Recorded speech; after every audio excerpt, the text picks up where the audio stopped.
발표에 발표를 시작하기 전에 보통 참가자들에 대해서 간단하게 소개를 하고 시작을 합니다. 제가 잘 모르는 분도 있고 아는 분도 있기 때문에 일단 제가 제 기준으로 저한테 그 화면에 나와 있는 기준으로 소개를 드리고 그리고 김은비 교수님께서 발표하시는 걸로 그렇게 하겠습니다. 저는 현재 유로메나 연구소 소장을 맡고 있고 서강대 사학과 교수로 있는 박단이라고 합니다. 반갑습니다. 그리고 제 기준으로 화면 왼쪽에 김종도 선생님 계십니다. 명지대학교 아랍어 전공이시고 중동문제연구소 소장 역임하시고 지금은 퇴임하셨습니다. 그다음에 김은비 교수님은 오늘 이제 발표자로 국방대학교 교수님인 것으로 제가 알고 있습니다. 그다음에 우리 박현도 교수님 서강대학교 유로메나 연구소 현재 연구교수로 계십니다.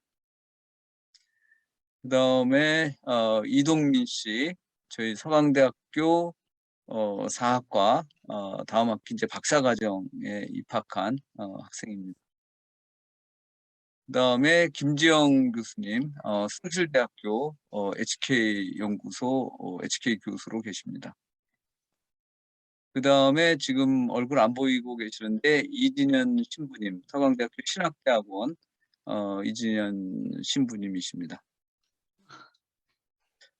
그다음에 박하진 지금 음성이 꺼져 있습니다. 우리 저 박정욱 PD님 PD님. 네, PD님 예. 목소리 안 나오는데요. 들어와서요.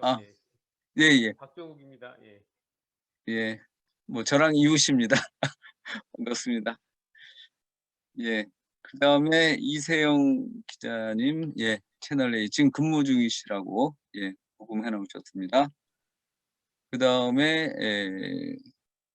하명욱 선생님은 제 기억으로 박현도 교수님 고등학교 동기분으로 알고 계신데 기억이 맞는지 모르겠습니다. 야, 참 맞습니다. 예, 지난번에 한번 박현도 선생님 발표할 때 오셨던 걸로. 네, 심지어는 의사입니다. 아무 관계가 없습니다. 네, 그다음에 최완규 선생님 아까 여기 개인적으로 어이구 장군님이십니다. 최완규 예비역 육군 준장이시고 아프간에서 오신호 부대장 2년 근무하신 분입니다. 반갑습니다. 앞으로 많은 참여 부탁드리겠습니다. 그다음에 지금 막 이제 대기실로 들어오신 분이 지금 두 분이 계십니다. 김재희 박사님 저희 유로메나 연구소 책임연구원으로 계시고 그다음에 정연 씨 저희 서강대 사학과 석사과정 과정생입니다. 뭐 지금 현재 들어오신 분은 소개를 끝낸 것 같고요. 그러면 저희가 보통 1시간 정도 잡는데 시간을 일단 6시에서 7시 반으로 잡아놨습니다. 그래서 뭐 조금 전에 끝나도 상관없습니다. 한 40분 정도 충분히 발표하시고 그다음에 질의응답 갖는 것으로 하겠습니다. 김은비 교수님 부탁드리겠습니다.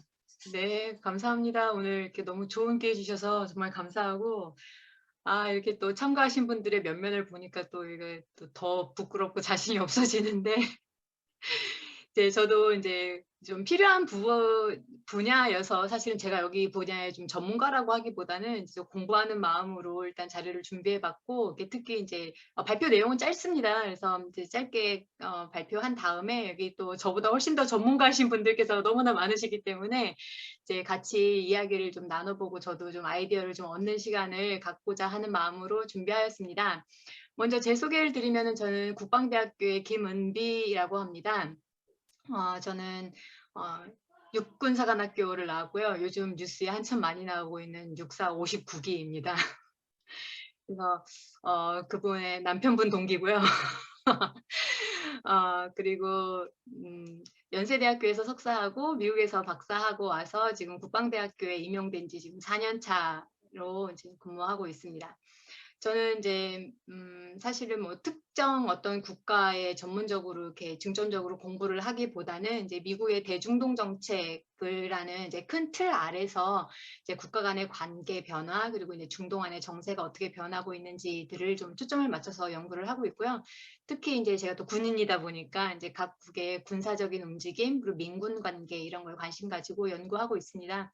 그래서 사실은 이제 아프가니스탄 철군 문제도 이제 중동 정세 이렇게 브로드하기보다는 사실은 이제 제가 해야 되는 아직 하지 않았지만 해야 되는 연구 분야는 사실은 이제 미국의 아프가니스탄 작전 문제랑 이제 철군 과정에서의 문제 그리고 이후에 이제 미군이 어떻게 움직일지 이런 부분에 있어서 사실은 좀 관심을 가지고 공부를 해야 될 부분이고요. 그래서 오늘 하는 발표가 그런 이제 앞으로 할 연구의 이제 시발점으로서 이렇게 좀 활용이 되지 않을까 기대하는 마음으로 준비를 하였습니다.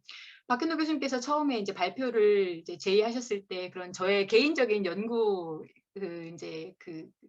연구하고자 하는 그런 것에 맞춰서 일단 제목만 던져놓고서는 제가 이제 강의를 준비하려다 보니까 사실 뭐 이렇게 딱히 특별한 내용이 별로 없고 다 아실 것 같은 내용들이더라고요. 그래서 굉장히 좀 네, 부끄러운 마음으로 왔는데 이제 뭐 네, 이쁘게 봐주셨으면 하는 마음입니다. 여기 전문가들 많으신데 혹시 제가 거짓말하면은 꼭 지적해 주시기 바랍니다. 네. 먼저 아프가니스탄의 지금 모습에 대해서부터 먼저 생각하고 넘어가야 될 것 같았습니다. 그래서 최근 뉴스를 찾아보니까 아프가니스탄 관련된 뉴스로서 지금 나와 있는 이런 것들이 많이 나와 있었습니다. 대표적인 것이 여성 문제가 굉장히 심각하다. 여학생들이 지금 여기저기에서 활동을 못하고 있다. 뭐 대표적으로 지금 학교를 못 가는 것은 뭐 다 잘 아실 것이고 뭐 드라마에도 출연하면 안 된다. 뭐 이런 것부터 시작해서 각종 이제 공적 영역에 있어서 여성들의 활동이 굉장히 제한되고 있는 상황이고 그것은 뭐 조금 이따도 얘기가 나오겠지만 사실은 이제 탈레반이 집권하면서부터 또 이제 뭐 쉽게 예측되었었던 사실은 그런 사안이라고 할 수 있겠고요. 그것뿐만 아니라 지금 경제적으로도 굉장히 어려운 상황입니다. 그래서 여기 보시면은 딸내미를 갖다가 돈을 주고선 팔아야 지금 생계가 이루어질 정도의 수준의 그런 어려운 상황에 처해져 있고요. 그러다 보니까 이제 경제난과 같이 또 맞물려서 이제 보건 의료 부분에 있어서도 상당히 어려운 처지인데 엊그저께 나왔던 기사를 또 보니까 굉장히 열악하고 이제 위생적으로 불비한 상황에서 산모가 아이를 낳았는데 의사한테 제발 아이와 나를 둘 다 죽여달라라고 이제 부탁을 했다고 할 정도로 이제 뭐 아이는 물론이고 산모도 이제 아이를 낳고 난 다음에 이제 먹일 자신이 없었던 이런 모습에 대해서 굉장히 처절한 그런 모습이 기사에도 나왔었고요. 또 이제 대표적으로 지금 아프가니스탄의 상황을 또 말해주는 기사 중에 하나가 이 아편 문제인 것 같습니다. 지금 이제 탈레반이 집권하기 이전부터도 사실은 이제 아프가니스탄은 잘 아시다시피 이제 아편이 전 세계에서 가장 많이 재배가 되고 전 세계에 유통되는 헤로인의 뭐 90% 이상이 다 아프가니스탄 산이다라고 하는 것은 가장 잘 알려져 있는 사안이죠. 그런데 이제 탈레반이 집권하고 나서부터도 사실은 이제 아편에 이제 재배를 금지하겠다 뭐 이런 거에 대한 그런 안내나 뭐 이런 뭐 이렇게 대외적인 공표들이 많이 나왔었는데요. 지금 상황에서는 이제 국경도 다 닫히고 해서 이제 뭐 다른 식물을 재배했던 그런 농부들도 다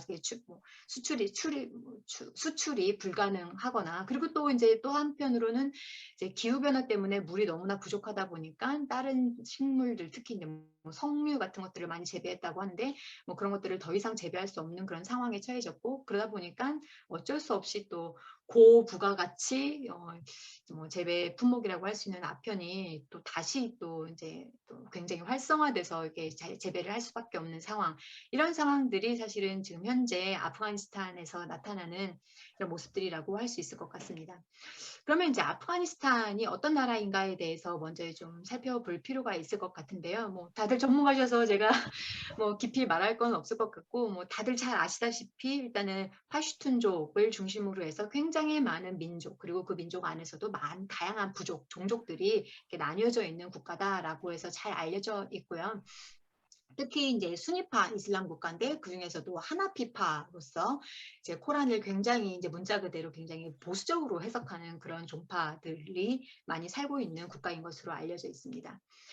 아프가니스탄은 또 강대국의 무덤이다라고 하는 말로 또 유명한데요. 또 그렇게 될 수밖에 없었던 이제 두 가지 이유가 있는데, 하나는 방금 전에 말씀드렸던 것 같이 굉장히 다민족 국가로 이루어져 있는 국가이기 때문에 이런 그 자그마한 각각의 이런 부족들마다도 다 그 각각의 부족들한테까지 다 쏙쏙들이 이렇게 통치력이 발휘되기가 굉장히 어려운 그런 이제 민족 구성상의 그런 특징 때문이기도 하지만, 여기 지도에서 보시듯이 이게 힌두쿠시 산맥이라고 해서 이제 그 국가 영토 전체의 절반을 이렇게 가로지르는 굉장히 험준한 산악 지형이 있기 때문에, 사실은 여기 이 수도 카불에서 이 산맥 북쪽과 남쪽을 다 같이 이렇게 컨트롤하기에는 물리적으로 굉장히 어려운 그런 상황이 있었겠죠. 그렇기 때문에 사실은 영국과의 싸움에서도 아프가니스탄이 승리했다라고들 이렇게 얘기들 많이 하고요. 또 잘 아시다시피 1979년도에 소련의 침공 이후에 10년 동안 이제 소련의 지배가 있었는데, 그때 만들어진 무자헤딘을 중심으로 하여서 소련까지도 물리치면서 이렇게 강대국인 영국, 소련을 다 물리친 그런 국가로서 이런 두 개의 국가들이 무덤으로 가게 된, 강대국들을 무덤으로 가게 한 이런 강대국의 무덤이다라고 하는 그런 말로 많이 표현이 되고 있습니다. 그뿐만 아니라 이제 오늘도 말씀드리겠지만, 심지어는 이제 미국까지도 이제 철수를 시킴으로 해서 이제 진짜 전 세계를 가장 쥐락펴락했던 미국, 소련, 이제 영국까지 다 물리친 대단한 나라로서 이제 별을 배지를 3개나 다른 그런 국가로 각자 이제 나름의 자부심도 갖게 되는 그런 국가로 되게 되었죠. 그래서 1989년도에는 이제 소련이 철수하면서 그 이후로부터 이제 내전이 발생을 하였고, 그 내전 상황을 좀 정리하는 그런 자경단의 의미로서 사실은 1994년도에 탈레반이라고 하는 조직이 만들어졌는데요. 탈레반 뭐 잘 아시다시피 이제 뭐 파슈툰족 그 마드라사라는 데에서 이제 공부하는 이제 신학생들로 이루어진 그런 조직들이라고 할 수 있겠고, 파키스탄과 연계되어서 여기 칸다하르 지역 여기서부터 이제 시작이 돼가지고 전체 이제 카불까지 점령을 하면서 나중에 점점 이렇게 세력을 확대한 그런 조직이라고 할 수 있겠습니다. 근데 사실은 이제 이슬람 조직이지만 파키스탄 그리고 또 기타 또 이슬람 조직들, 특히 이제 좀 강경한 입장을 가지고 있는 그런 조직들의 영향을 많이 받으면서 이렇게 좀 폭력 투쟁도 많이 하고 하면서, 사실은 처음에 이제 만들어졌을 때의 그런 의도나 이들의 성격보다 점점 이렇게 좀 폭력적으로 변해가는 그런 모습을 우리가 볼 수 있었던 것 같습니다. 그래서 특히 1996년도에 이제 카불을 장악하고, 그 이후부터 2001년도에 미국이 이제 아프간 전쟁을 통해서 탈레반 정권을 무너뜨리기 전까지 해서 약 한 5, 6년 정도의 기간 동안을 이제 아프가니스탄을 이제 집권을 하였고요. 잘 아시다시피 이 기간 동안에 굉장한 여성들에 대한 억압이라던가 이제 이슬람 근본주의적인 그런 굉장히 원리주의적이고 근본주의적인 그런 내용들을 담은 좀 극단적인 스타일의 이슬람에 대한 그런 프랙티스를 한국말로 뭐라고 하죠? 그것들을 이제 다 이렇게 수행하게 하는 그런 정책들을 펼치면서 이렇게 아프가니스탄을 집권하였습니다. 그런데 또 주목해야 될 지점은, 그때에도 사실은 이제 이 힌두쿠시 사막 북부에 있는 지역에까지는 좀 완벽한 통치력을 발휘하지는 못했다라고 하는 것에 대해서 조금 주목할 필요가 있고요. 덕분에 그것은 이제 아프가니스탄 전쟁 이후에 미국의 전쟁 기간 동안 미국을 조금 더 도와서 탈레반을 이렇게 좀 처치할 수 있었던 미국의 작전에도 굉장히 이제 북부 동맹 인원들이 그 이후에도 좀 도움을 주었던 것과 좀 연결해서까지 생각을 해보시면 좋을 것 같습니다. 그래서 어쨌든 2001년도에 미국이 침공하고 난 이후에 이제 그 과도 정부를 거치고 하면서 이들은 처음에 자기네들이 만들어졌던 칸다하르 지역으로 다시 또 퇴각을 해서 그 지역에서 또 세력을 회복하면서 이제 재기의 움직임을 가졌었고요. 그리고 이후에 이제 좀 2005년도부터는 이제 전체 아프가니스탄 정부에 대해서 그때부터 이제 조금씩 이렇게 공세를 좀 재개를 하기 시작하면서 점령하고 있는 지역을 이렇게 완벽한 점령이라기보다는 이제 영향력을 행사하는 그런 지역을 조금씩 이렇게 늘려 나갔는데요. 이종철 교수님의 논문에 의하면은 이제 2009년 정도까지에는 아프가니스탄의 80% 정도가 탈레반의 영향 하에 있을 정도로 굉장히 넓은 지역에 있어서 이제 이미 많은 영향력을 영향력을 펼치고 있었다라고 하는 것이 좀 알려져 있습니다. 그리고 그때에도 여기 이 잘랄라바드, 뭐 아사다바드라고 하는 여기 카불 동남부 지역에서 사실은 국제 이슬람 테러 훈련 캠프를 이제 운영을 하기도 하면서 여기서 알카에다라든지 뭐 IS, 나중에 이제 ISK로 이제 좀 이렇게 좀 확장될 그런 이제 이슬람 테러리스트 세력들을 좀 교육하는 그런 역할도 나름 수행을 하면서 나름 꺼지지는 않는 그런 불꽃으로 계속 남아 있었다라고 할 수 있을 것 같습니다. 그런데 이제 그러던 상황에서 이제 2020년도에 트럼프 정부가 들어서고 트럼프 정부의 대중동 정책의 변화 이런 여러 가지 이제 외부 요인들로 인해서 이제 트럼프 대통령은 아프가니스탄에서 미군을 철수하겠다라고 하는 생각을 갖게 되었고 드디어 이제 2020년도에 도하 협정이라는 것을 통해서 이제 아프가니스탄에서 철군하겠다라고 하는 의지를 강력하게 밝혔는데요. 그러고 나서부터 이제 이때부터 이제 사실은 이제 탈레반 입장에서는 드디어 우리가 미국까지도 이제 철군시킬 수 있을 만큼 승리를 거뒀다라고 하는 승리의 내러티브를 갖게 되면서 탈레반이 점점 더더욱 좀 내부적으로 더욱더 자신감을 갖게 되고 더 세력을 확장할 수 있는 그런 계기를 마련했다라고 할 수 있을 것 같습니다. 그도 그럴 것이 이 도하 협정 때에는 미국이 아프가니스탄 정부와 같이 이제 협정을 한 게 아니라 탈레반과 같이 협정을 맺음으로써 자신들이 철군하는 데 있어서 뒤를 봐준다던가 뭔가 이제 미군을 더 이상 공격하지 않겠다던가 미국 철군 이후에 이제 세력의 권력을 좀 분배하는 문제라던가 기타 등등 이제 굉장히 중요한 사안들에 대해서 아프가니스탄 정부가 아닌 탈레반과 협상을 함으로써 사실은 뭐 지금의 이런 결과를 낳기도 했지만 사실은 이걸 통해서 탈레반이 굉장히 좀 성장하게 되는 큰 계기가 되었다라는 측면에서 이제 말씀을 드리겠고요. 그러고 나서 이제 결국에는 이제 2021년 8월 15일부로 카불을 장악하면서 이제 완전히 이제 아프가니스탄을 탈레반이 점령하게 되는 그런 계기가 되었다고 할 수 있겠습니다. 미국의 관점에서 이제 지금까지 말씀드린 내용을 조금 더 이제 설명을 드리자면요. 잘 아시다시피 아프가니스탄 전쟁은 이제 9.11로부터 해서 시작이 되게 되었죠. 이제 9.11이 발생하고 나서 이제 9.11의 배후로서 빈 라덴이라고 하는 사람이 지목되면서 빈 라덴과 알카에다가 지목되면서 이들을 비호하고 있다라고 하면서 아프가니스탄을 또 지목을 하게 되었고 그래서 당시 탈레반 정부에게 너희가 비호하고 있는 알카에다와 빈 라덴을 내놔라라고 하였고 아프가니스탄은 거기에서 이제 거부를 하게 되었죠.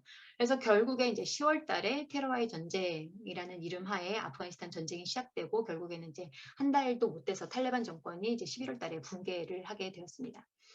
그 이후에 이제 잘 알려져 있다시피 이제 미국은 친미 정권을 수립한 다음에 이제 군대를 건설하기 위해서 굉장히 노력을 하였습니다.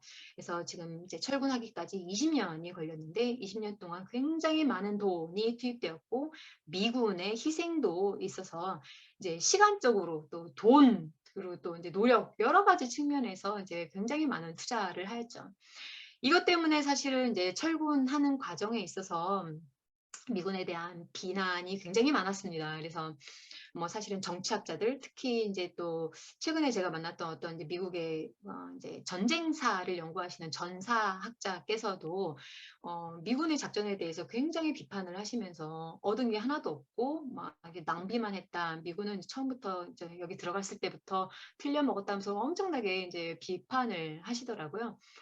그런데 이제 또 제가 또 이제 웨비나를 통해서 이렇게 들었던 강연 중에 하나는 이제 아프가니스탄에서 이제 지휘관으로 계셨던 분께서 나와가지고 또 하시는 말씀이 사후적으로 숫자만 보고 비판하기에는 쉽다. 숫자로 봤을 때는 거 봐라 미군이 2,400명이 넘게 죽었지 돈은 2조 달러 넘게 썼지 지금 아프가니스탄은 지금 이 판국이 되었지 너희가 지금 한 게 뭐냐라고 숫자를 보고 결과론적으로 비판하기는 쉽지만 그 내부에 숫자로 표현될 수 없는 그런 굉장히 많은 어둠도 있었다. 예를 들자면 여성들의 활동이라던가 시민사회의 나름의 시민사회의 발전이라던가 더 중요하게는 아프가니스탄에 우리가 왜 들어갔느냐 홈랜드 시큐리티를 위해서였는데 크고 작은 조그만 그런 몇 가지의 뭐 테러 공격이라던가 아프가니스탄 내부에서의 테러로 인한 미군의 사상 같은 건 있었지만 최소한 미국 본토에 대한 안보는 확실히 지켰다. 이것은 우리가 지금 사후적으로 그거를 딱 이렇게 뭐 증명하기는 어렵지만, 그리고 뭐 그것 때문이라고 인과관계를 정확하게 명확하게 말할 수는 없지만, 그래도 최소한 우리가 추구했었던 홈랜드 시큐리티라는 것은 달성했다라는 측면에서는 이거 숫자로 판단될 수 없는 굉장히 중요한 그 이득을 얻었다라고 하면서 또 그렇게 항변하기도 하시더라고요. 그래서 어쨌든 이렇게 미국이 밑 빠진 독에 물을 붓는 것처럼 많은 인력 그리고 이제 돈까지도 많이 퍼 부었는데요. 하지만 그러고 나서도 이제 트럼프의 도하 협정 이후에 또 바이든이 9.11이 일어났었던 9월 11일까지 미국은 완전 철수하겠다. 그리고 이제 또 7월 달에는 나와서 8월 31일까지 이제 철수하겠다 이런 발표를 하고 나자 그 다음부터 이제 탈레반이 특히 이제 7월부터 해서 본격적으로 이제 점점 이렇게 점령하는 지역을 하나씩 이렇게 넓혀 나갔다고 할 수 있겠습니다. 그런데 이제 그때 여러 가지 비판들이 나왔던 것 중에 하나가 뭐였냐면은 왜 미군이 이렇게 나가는데 우리가 이렇게 될 거 몰랐느냐. 탈레반이 너무나 신속하게 카불을 점령하였고 아프가니스탄 군은 너무나 예상과는 달리 너무너무 약했다. 이게 다 어떻게 된 거냐. 그래서 그때 와서야 이제 막 발표되는 자료들을 보아하니 아프가니스탄 군은 우리가 장부상 그동안 월급 줬던 건 30만이었는데 알고 보니 얘네들은 5만 명밖에 안 된다. 그리고 탈레반은 아마 6만에서 8만 정도 될 것인데 이렇게 더 많은 병력과 싸웠으면 당연히 아프가니스탄 군이 지는 거 아니겠어? 라고 하면서 이제서야 그런 얘기를 하는 좀 무책임한 것 같은, 하지만 지금까지 뭐 했냐고 비난을 받을 수밖에 없는 이런 결과가 나오기도 했고요. 그런데 이제 그 이후에 또 뒤에서 나와서 이제 또 다음에 또 나중에 또 보도가 되는 이런 내용들을 보아하니 사실은 그동안 이제 경제 문제로 인해서 아프가니스탄 군경이 굉장히 힘들었고 공무원을 포함하여서 이런 군인 경찰들이 다들 월급도 못 받고 있는 상황이었고, 그렇기 때문에 탈레반 세력들이 조금씩 이렇게 세력을 확대해 가면서 자신들의 그런 내부 종족적인 그런 유대감을 활용하기도 하였지만은 그들의 이제 좀 암울한 미래 이런 걸 좀 강조하면서 또 회유하기도 하고 또 어떨 때는 협박하기도 하면서 이제 자기네들한테 이제 투항을 하기를 이제 유도를 했다라고 하는 이야기도 굉장히 많이 있죠. 그래서 이제 아프가니스탄 군이 미군이 준 무기를 들고 미군이 시켜준 훈련을 장착을 하고 그러고 나서 이제 탈레반에 투항하게 된 그런 사례도 굉장히 많이 있고, 그리고 이제 특히 이제 7월 8월 해서 탈레반이 계속 이제 진격을 해 나가는 데 있어서 이렇다 할 전투 없이 그냥 무조건 항복 뭐 이런 식으로 해서 투항하고 난 이제 그런 케이스도 굉장히 많았다라고 하는 보도들이 이제 많이 나왔는데, 그런 것도 이제 잘 보셨을 거라고 생각합니다. 그러면서 이제 미국이 나갈 때 또 자기들의 무기 장비들을 또 굉장히 또 많이 이제 버려뒀다라고 표현이 될 만큼 많이 이제 방치하고 갔었는데요. 그것 덕분에 또 사실은 또 탈레반이 또 미군의 무기로 또 장착을 하고 또 무장을 한 상태로 지금 현재 새로운 아프가니스탄 정규군을 지금 건설하는 데 노력을 나름 하고 있지요. 미군이 왜 이렇게 철수했느냐라고 하는 거에 대해서 여러 가지 설들, 여러 가지 의견들이 많이 나오고 있습니다. 누가 봐도 사실은 좀 명백한 것은 미국의 대중동 정책이 바뀌었기 때문이다라고 하는 게 아마도 가장 안전하고 가장 그럴듯한 이제 설명인 것 같습니다. 그래서 아무래도 이제 피보트 투 아시아라고 해서 오바마 때부터 해서 이루어졌었던 그런 대중동 정책의 변화가 이제는 중동 지역에 이라크 전쟁, 아프가니스탄 전쟁을 비롯해서 이런 2개 이상의 전쟁을 치르면서 여기에 많이 투입되어 있었던 이제 군사력, 정치력, 외교력들을 이제 빼다가 이제 인도태평양 지역으로 투사를 하면서 이제 중국을 견제하겠다라고 하는 그런 명백한 의도가 있는 것 같고요. 그러다 보니까 사실은 영내 안정이 필요하였고, 그래서 사실은 또 이제 같이 또 연결되는 것이 아브라함 협정을 맺은 것이라던가 JCPOA를 이제 복원을 함으로써 이란 문제를 조금 더 이렇게 안정화시키고, 그리고 이제 이란의 문제, 그리고 이제 중동의 문제를 이제 아브라함 협정을 통해서 특히 이제 믿고 따르는 이스라엘을 중심으로 한 이제 그런 이제 순위파 국가들을 통해서 이제 중동의 문제를 조금 해결하면서 본인 이제 미국 자신은 이렇게 좀 바깥에 떨어져서 이렇게 좀 조정자로서의 역할을 좀 하고, 이제 주력은 중국 쪽으로 가기 위한 그런 이제 첫걸음이었다라고 할 수 있을 것 같고요.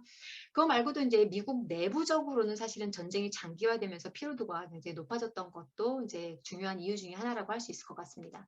이건 뭐 보도마다 조금 다른 것 같은데요. 어떤 보도에서는 또 국민들의 이제 미국 국민들의 설문조사를 했더니 어떤 보도에서는 80%가 이상, 어떤 데서 뭐 72%가 뭐 철군에 대해서 찬성을 하는 등 이제 내부적으로 이제 아프가니스탄 내부적으로 이렇게 이제 전쟁에 대한 좀 비판 의식이 굉장히 높아졌다.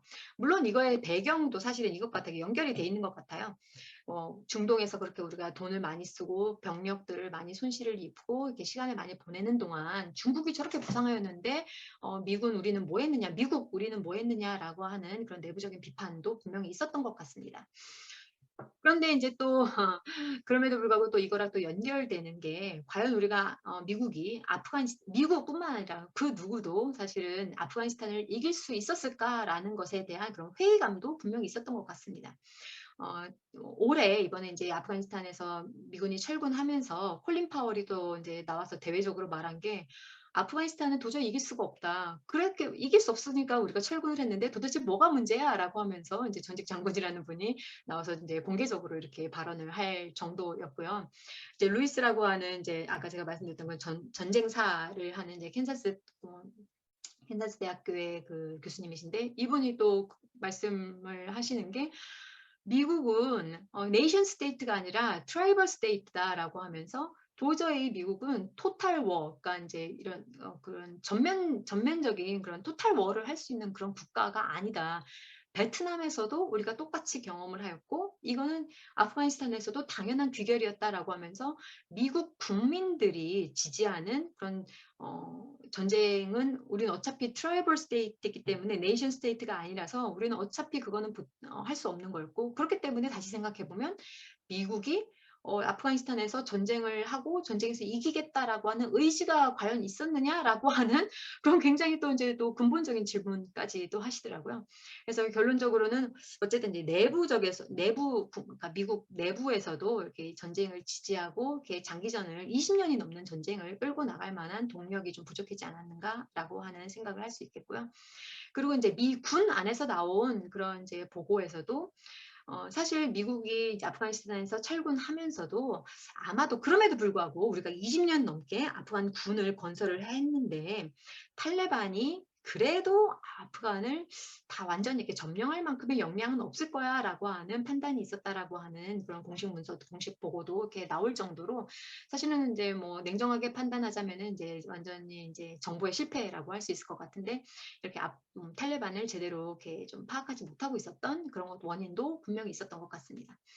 그런데 이제 그럼에도 불구하고 이것저것 다 따져도 미국이 그럼에도 불구하고 철군을 할 수 있었던 가장 중요한 원인은 저는 주변 동맹국에 대한 신뢰가 있었기 때문이라고 생각을 하는데요. 특히 이제 아브라함 협정을 맺고 이제 JCPOA도 복원하려고 하는 이 판국에 미국이 철군하더라도 우리는 중동에 완전히 발을 빼는 게 아니야. 중동에 완전히 손 떼려고 하는 게 아니야. 우리가 없다고 해서 미국의 영향력이 완전히 없어지는 것은 아니야 라고 이제 말할 수 있고 자기가 원할 때 다시 영향력을 행사할 수 있는 그런 자신감이 분명히 있었기 때문이다라고 생각을 하는데요. 그것은 이제 분명히 이제 주변에는 동맹국에 대한 신뢰 그리고 이제 아브라함 협정에 대한 믿음 뭐 이런 것들 때문이 아니었는가라는 생각을 합니다. 그래서 어쨌든 이렇게 미국까지 철군하고 나서 탈리반이 이제 집권한 지 이제 100일 조금 넘었습니다. 탈리반 처음에 이제 집권하고 나서 이제 여러 가지 의견들이 많이 있었어요. 그러니까 뭐 대표적으로 이제 뭐 대표적으로 표현될 수 있는 단어가 탈레반 1.0이냐 탈레반 2.0이냐라는 이제 그런 논의였는데 다시 말하면은 탈레반이 정말 변화했는가? 탈레반 2.0인가? 이제 새로운 아프가니스탄을 우리가 생각할 수 있는가라는 이제 논의와 또 하나는 탈레반은 탈레반이다. 얘네들은 절대 변하지 않는다. 라는 이제 기대를 굉장히 기대치를 낮추는 이제 과거로 돌아갈 거에 대한 암울한 이제 좀 비관론을 이제 펼치시는 그런 이제 양자의 그런 이제 의견들이 많이 있었는데요. 지금 이제 100일이 지난 현 시점에서 생각해 보면 두 가지가 좀 많이 혼합돼 있다라고 하는 생각이 듭니다. 조금 이제 좀 좋은 좀 긍정적인 쪽으로 조금 생각을 해보자면은 탈레반이 처음에 집권하고 나서 이제 마수드라고 하는 사람을 중심으로 해서 이 판지시르 계곡을 요 일대로 해서 이제 반탈레반 연합이 만들어져서 이제 탈레반에 굉장히 강력하게 이제 뭐 이렇게 저항을 했었었죠. 그래서 이제 처음에 말씀드렸던 바와 같이 사실은 탈레반이 처음 집권했을 때부터 그리고 또 그 이전에도 이제 소련이 심지어 이렇게 점령하고 있을 때에도 그 하나가 되지 못했던 통치력이 많이 약했었던 이 북부 동맹을 중심으로 해서 만수르가 반 탈레반 마수드가 반 탈레반 그런 이제 저항을 펼쳤었는데요. 사실 이게 생각보다 그러니까 제가 개인적으로 기대했던 것보다 굉장히 사실은 빨리 끝났어요. 그래서 9월 3일 이제 한 달도 되지 못해서 사실은 어느 정도 이렇게 좀 마무리가 되었고요. 그래서 탈레반이 조금 좀 뭐라고 해야 되죠? 이렇게 좀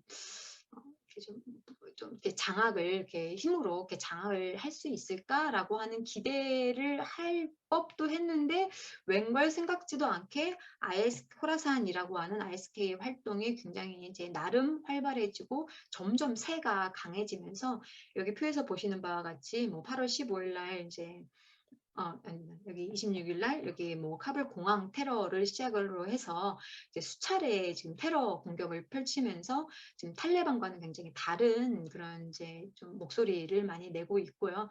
뭐 대표적인 게 이제 탈레반 너네는 이제 미국한테 넘어갔다 이제 이런 거죠. 너희의 그런 온건한 뭔가 좀 연약한 그런 반응이 나는 마음에 들지 않는다라고 하는 굉장히 이제 강력한 이제 강경한 모습을 굉장히 보이고 있는데 여기서 사실 좀 우려할 것은 기존에 이제 아프간 군에 이렇게 포함되어 있었던 사람들이 굉장히 ISK에 많이 유입되고 있는 그런 상황을 좀 유념을 해서 봐야 될 것 같고 그렇기 때문에 이게 좀 굉장히 장기화되지 않을까 하는 그런 좀 우려를 저는 좀 많이 하고 있습니다. 그럼에도 불구하고 이거는 뭐 차치하고요. 탈레반 집권 이후에 그럼에도 불구하고 아프가니스탄이 변화했는가를 생각해 보면 저는 이제 여성들이 시위하는 모습들 이제 초기에 많이 11월까지만 해도 이제 기사도 많이 나오고 11월 초까지도 많이 나와서 정말 이렇게 뭔가 변했다. 그동안 제가 처음에 말씀드렸던 것과 같이 이제 미국이 점령하고 있는 동안 20년 동안 다 밑빠진 독에 물을 붓는 것 같았지만 그럼에도 불구하고 콩나물 시루처럼 눈에 보이진 않았지만은 이제 물은 다 빠져나왔지만 그래도 콩나물이 자라는 것처럼 그 안에서 뭔가 조그마한 변화는 분명히 있었구나라고 하는 거를 저는 이제 여성들이 시위하는 걸 보고서는 크게 저는 생각을 했었거든요. 그래서 뭐 여성들이 탈레반 치하에서 여성들 굉장히 억압하는 모습, 우리를 부르카를 뭐 무조건 이렇게 강제해서 입히지 말라라고 하면서 굉장히 이렇게 시위대에 나서는 용감한 그런 모습들을 보면서 이거 정말 뭔가 조금 좀 변화의 씨앗이 될 수 있지 않을까 하는 저는 기대를 나름 했었는데 요즘 조금 찬물이 좀 끼얹어진 것 같은 그런 모습이기는 하고요. 그리고 이제 또 젊은 테러리스트들, 특히 이제 ISK에 이제 들어가서 이렇게 활동하는 이런 이들의 모습을 보면서 뭔가 변화가 있는 것 같으면서도 또 아닌 것 같은 좀 애매한 그런 모습들을 많이 이제 좀 왔다 갔다 이렇게 관찰을 할 수 있는 그런 시기가 그동안의 100일이었다고 할 수 있을 것 같습니다. 근데 이제 그럼에도 불구하고 이제 경제난이 많은 것들을 좀 가리는 많은 이제 성과 내지는 그런 어려움을 이제 양쪽에서 모두 다 이렇게 이렇게 이제 이렇게 다 가려버리는 그런 문제로 허들로 작용을 하고 있다라고 생각을 하는데요. 탈레반의 이제 여기 통치자금으로도 말씀드렸지만 탈레반 2.0으로서 활동하고자 하는 탈레반의 활동은 물론이고 이 ISK가 활동할 수 있는 그런 배경으로 작용을 하기도 하고 아까 처음 사진에서 보여드렸던 것과 같이 아편을 또 이제 재배하게 됨으로써 이 경제를 더 안 좋게 만드는 이 악순환을 갖게 하는 이런 문제를 해결하지 못하고 있는 이 100일간의 모습 그리고 앞으로도 사실은 크게 이렇다 할 희망을 말하기 좀 어려운 그런 이제 경제난이 굉장히 좀 심각하지 않나라고 하는 것이 이 집권 100일을 보면서 느낀 저의 그런 감상이었습니다. 그럼에도 불구하고 탈레반이 2.0이었는가? 저는 예스와 노인데요. 노라고 말하는 것은 이제 여성들에 대한 그런 배제, 여성들이 이제 공적 영역에서 굉장히 배제되는 모습, 그리고 좀 대표적으로 이제 탈레반이 이제 강경한 그 스트릭트한 이슬람을 좀 이렇게 추구하는 그런 모습들로서 이렇게 제가 관찰을 하고 있고요. 그리고 또 이제 아프간 이제 정부, 과거 아프간 정부에 이렇게 좀 이렇게 일했었던 사람들에 대해서 보복 살인을 뭐 대량으로 뭐 한다던가 뭐 이제 너가 넘어오면은 뭐 이렇게 봐줄 거야라고 했지만 그럼에도 불구하고 그러고 나서 나중에 뒤에 가가지고 살해를 하는 뭐 이런 모습들로 이제 공포 정치를 또 계속하려고 하는 탈레반 1.0의 모습을 그대로 보이고 있는 점에서는 조금 아쉽다라고 하는 측면에서 좀 말씀을 드리고 싶고요. 그럼에도 불구하고 얘네가 또 뭐 카타르 또 UAE 등등 이제 해외에서 활동을 하는 그런 모습들을 보면은 정말 변하지 않았는가라고 하는 그런 모습을 본다는 측면에서는 또 탈레반 2.0으로서의 그런 희망도 나름 보여지고 있습니다. 요즘은 조금 좀 덜 노출되는 것 같은데 탈레반 처음에 이제 집권을 시작했을 때만 8월 9월도에 이제 집권을 시작했을 때만 하더라도 막 영어를 굉장히 유창하게 하는 이제 탈레반 뭐 이제 뭐 대변인 같은 사람들이 나와가지고 우리는 정상 국가로 나아갈 것이고 다른 국가들과의 협력을 원한다라고 하면서 대대적으로 나와가지고 연설하고 이런 모습들을 보면서 얘네가 정말 변하려고 하는가라고 하는 기대를 하기에 이제 충분하게 이렇게 만들었었죠. 그리고 이제 정규군을 창설하고 하는 이런 모습도 요즘 보면서 이제 그냥 단순한 그런 무장 조직이 아니라 이제 정상 국가로 나가려고 하는 그런 모습들을 나름 보이고 있는가라고 하는 생각도 하게 되었고 또 이것과 연결하여서 또 요즘 또 10월 또 엊그저께까지도 또 해외 대사들하고 이제 카타르에서 이렇게 많이 회담을 하면서 좀 변화하는 모습을 보려고 하는 그런 모습을 관찰하고 있습니다. 하지만 그럼에도 불구하고 이제 국제사회에서는 이번에 유엔에서도 사실은 이제 유엔에서도 이제 국제적으로 이제 인정하는 것을 좀 보류하기도 하고 지금 이제 어떤 국가도 딱히 탈레반이 집권한 아프가니스탄을 이렇게 공식적으로 이렇게 정부로서 인정하기에는 조금 어려운 그런 상황에 처해져 있는 상황입니다.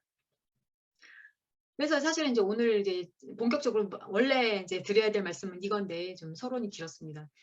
아프가니스탄 그러면 이렇게 해서 철군을 하고 미국은 그런 여러 과정을 거치면서 많은 비판에도 불구하고 철군을 하였고 탈레반이 집권한 아프가니스탄의 100일의 모습은 굉장히 혼란스럽고 그럼에도 불구하고 탈레반 1.0의 모습을 좀 거의 뭐 80% 이상 아직도 계속 도정하고 있는 이런 상황인데 그렇다면 이제 중동 주변국들은 그럼 앞으로 어떤 변화를 가지고 올 것인가 어떤 변화의 모습을 보이고 있는가에 좀 초점을 맞춰서 말씀을 드리고 싶은데요. 뭐 핵심은 이거죠. 미국이 없어져서 미국이 있는 동안 그동안 원하든 원하지 않든 이게 정상이든 비정상이든 간에 좀 이렇게 좀 들어맞아서 꽉 끼어 있는 그런 뭔가 이제 나름의 세력의 균형을 이루어가고 있었던 그랬던 이제 아슬아슬한 균형을 이루어가고 있었던 중동 지역에서 미국이 싹 빠짐으로 해서 공백이 발생하게 되었고 그걸로 인해서 균형이 확 무너지게 되니까 다른 국가들이 이제 신속하게 이 공백을 채우려고 이제 노력하고 이제 다시 밸런스를 맞추려고 하는 그런 모습들을 볼 수 있습니다. 일단 주변 국가들은 굉장히 기대를 하면서도 우려하는 모습들을 많이 보고 있습니다. 뒤에서 조금 더 말씀드릴 기회가 있겠습니다만은 뭐 대표적으로 이제 우려라고 한다면은 뭐 대표적으로 난민의 유입, 그리고 테러, 그리고 마약의 확산 뭐 같은 것을 말씀을 드릴 수 있을 것 같고요. 기대라 한다면 이제 그동안 조금 움츠리고 있었던 국가들이 이제 나에게 기회가 왔는가라고 하는 그런 생각들을 하는 것 같아요. 특히 이제 미국의 공백을 채우려고 하는 중국과 러시아가 조금 이제 기회를 많이 엿보고 있는 것 같습니다. 중국에 대해서는 조금 이따가 다시 더 설명을 드릴 것이고요. 그리고 이제 영내 새로운 행위자로서 뭐 카타르, UAE, 또 사우디, 터키, 이집트까지 이제 주변 국가들이 굉장히 이 빈틈을 노리면서 자신들이 살아나갈 이제 공간을 좀 찾아나가려고 하는 굉장히 활발한 움직임을 관찰을 할 수 있었습니다. 이 주변국의 기대와 우려 측면에서 이제 첫 번째로 말씀드리고 싶은 것은 국제사회가 미국에 대해서 다시 생각하게 되는 그런 계기가 되었다라고 이제 볼 수 있는데요. 사실은 이제 뭐 동맹 관계, 국가 간의 관계에 있어서 뭐 연루와 방기의 문제는 항상 어디에나 있는 것이고 어느 동맹이나 영원한 적도 영원한 친구도 없는 것은 뭐 누구나 다 알고 있는 것이긴 했습니다만은 최근에 미국의 여러 가지 행보들, 특히 이제 뭐 시리아전에서 크루드족을 버리고 이제 나온 거라던가 뭐 이제 그런 모습들을 관찰을 하면서 미국의 방기에 대해서 굉장히 많은 국가들이 좀 심각하게 생각을 하는 것 같습니다.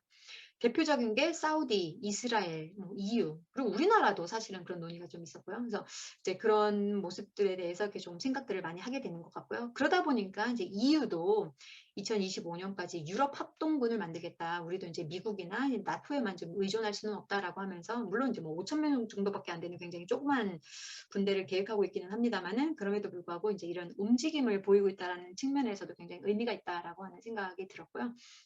그리고 이뿐만 아니라 사우디하고 이란 이제 두 번에 걸쳐서 이제 단교를 할 정도로 그리고 이제 그동안 이제 영내에서 굉장히 이제 세력 다툼을 하고 있는 가장 큰 라이벌 국가인데 심지어 이제 예멘과 시리아에서 지금 대리전을 펼치고 있는 굉장히 전쟁을 하고 있는 나라임에도 불구하고 이제 미국이 철군한 다음에 두 국가가 이제 다시 또 평화 협정을 맺기 위해서 지금 이제 굉장히 노력을 하고 있는 그런 모습을 보이고 있죠.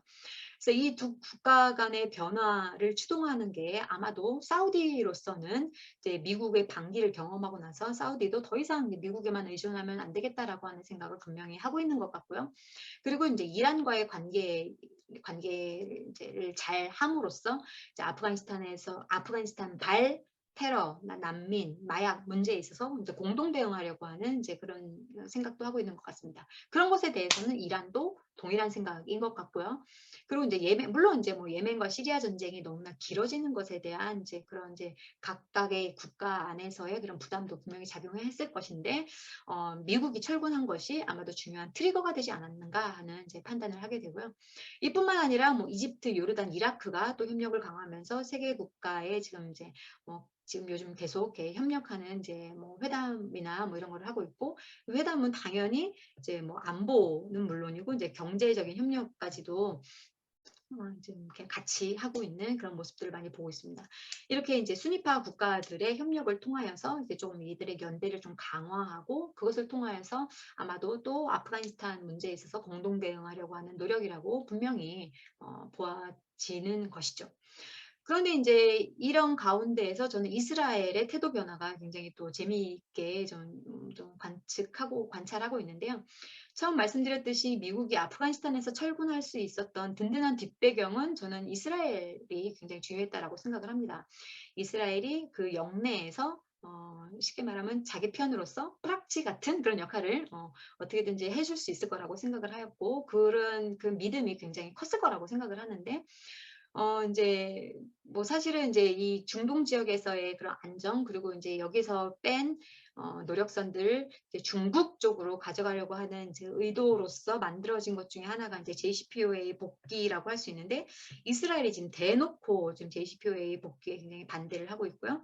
그러다 보니까 이제 아브라함 협정도 사실은 뭐 지금 UAE와 뭐 이스라엘 해서 뭐 굉장히 협력을 강화하고 있기는 합니다만은 좀 이것과 지금 조금 좀 나중에 대립하게 되면은 이걸 어떻게 할 것인가 저는 좀 이스라엘의 행보가 조금 좀 애매하다라는 생각이 들더라고요.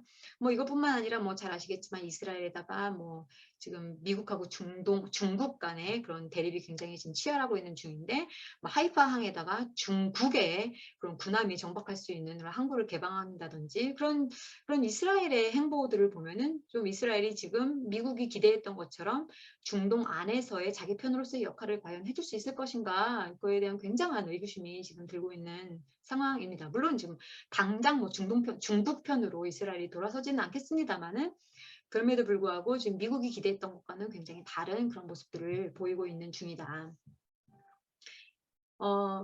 미국이 가장 걱정하는 것 그리고 이제 지금 이 중동의 지금 정세 이 판을 가장 흔드는 것은 사실은 이제 중국이라고 생각하는데요. 중국은 뭐 사실은 이제 이란과 미국과의 관계가 이제 계속 이렇게 악화될 때에도 이란 쪽에 접근하고 하면서 순위파 대 시아파의 블록 혹은 친미 반미 블록을 형성을 하면서 이란 뒤에서 이제 뭐 중국이 굉장히 이제 여러 가지 협력하는 모습을 보였는데요. 사실은 이제 반미 국가들뿐만 아니라 아까 말씀드렸던 이스라엘을 포함하여서 뭐 이집트 또 저기 그러니까 사우디아라비아 등등에서 굉장히 이제 경제적으로 많이 개입을 하면서 이제 1대1로를 이제 달성하기 위한 그런 노력들을 굉장히 많이 하고 있습니다. 중국으로서는 그럼에도 불구하고 아프가니스탄에서 미국이 철군한 것이 이제 우려도 있고 이제 기대도 있는 그런 대표적인 국가라고 할 수 있겠는데요. 우려는 뭐 당연히 뭐 잘 알려져 있다시피 중국 안에 있는 위구르족들이 분리 독립할까봐 그게 이제 굉장히 우려 사항이라고 할 수 있겠죠. 그래서 이제 특히 이제 이 안에서 이미 지금 위구르 출신 대원들이 어디입니까 저기 아프가니스탄 북부 지역에서 자살폭탄 공격을 이미 하기도 하였고요. 그리고 이제 그 이슬람 그 분리주의 운동 ETIM이라고 하는 이 세력들하고 탈레반하고 또 연계돼 가지고 이제 분리 독립 운동을 하려고 하는 모습에 대해서 굉장히 이제 우려를 하고 있는 중이죠. 그런데 이제 이 부분에 있어서도 탈레반하고 이제 IS 호라산하고 또 이렇게 다른 입장을 또 보이고 있어요. 그래서 탈레반 같은 경우에는 이제 좀 중국하고 협조를 해서 위구르족이 이제 분리 독립하는 것을 그러니까 하는 움직임에 대해서 굉장히 좀 저지하려고 하는 그런 나름의 모습을 보이고 있는 반면 IS 호라산 같은 경우에는 그것을 좀 지지하는 그런 모습을 보이고 있어서 이제 아프가니스탄 내부에서도 탈레반과 IS 호라산 간의 그런 반목이 지금 현재 있는 상황이라서 이 모습도 앞으로 좀 많이 지켜봐야 될 것 같고요. 그리고 이제 중국이 하고 있는 우려 중에도 가장 큰 것이 아마도 이 위구르족들 이제 지리적으로도 또 이제 민족적으로 신앙적으로 또 이제 연결이 되어 있기 때문에 그런 네트워크를 통해서 테러와 마약이 전파되는 것을 이제 가장 우려하고 있는 상황이죠. 사실 이제 윤민호 교수님이라고 이제 테러리즘을 이제 연구하시는 그런 교수님이 얼마 전에 몇 달 됐는데 그때 이제 또 이제 발표를 하실 때 이 부분에 있어서 굉장히 강조를 하시더라고요. 굉장히 저도 좀 재미있게 들었던 강연이었는데 그분의 논리에 의하면 미국이 아프가니스탄에서 철군할 때 이거를 의도적으로 중국을 좀 쑥대밭을 만들기 위해서 의도적으로 이 타이밍에 철군을 한 거고 그래서 의도적으로 무기 장비도 다 놓고 간 거다라는 이제 그런 말씀을 하시더라고요. 그러면은 테러나 마약이 당연히 중국이 가장 우려하는 이 테러 마약 난민이 당연히 중국으로 넘어갈 것이고 그럼 중국은 이제 테러와의 전쟁에 투입될 수밖에 없을 것이고 이제 장기적으로는 이제 그분의 생각으로는 중국 군이 아프가니스탄에까지 아마 진주할 수밖에 없는 그런 상황이 될 거다. 그렇게 되면은 중국은 뭐 1대1로고 중국몽이고 뭐 할 것 없이 이제는 테러와의 전쟁의 수렁에 빠지게 되는 그런 결과를 낳게 될 것이다라고 하는 굉장히 좀 진취적인 그런 의견을 말씀을 하시던데 저는 100% 거짓말은 아니라고 생각해요. 그게 이제 어느 정도 가능성은 있을 거라고 생각을 하고 그리고 이제 중국이 가장 우려하는 부분이라고 생각하고 그렇기 때문에 더더욱 테러 마약 전파가 되지 않고 그리고 결국 자기들이 이제 경제적으로 원하는 그런 부분에 있어서 탈레반을 달래가면서 이득을 취하면서 안정을 꾀하는 그런 정책을 펼칠 거라고 생각하는데요.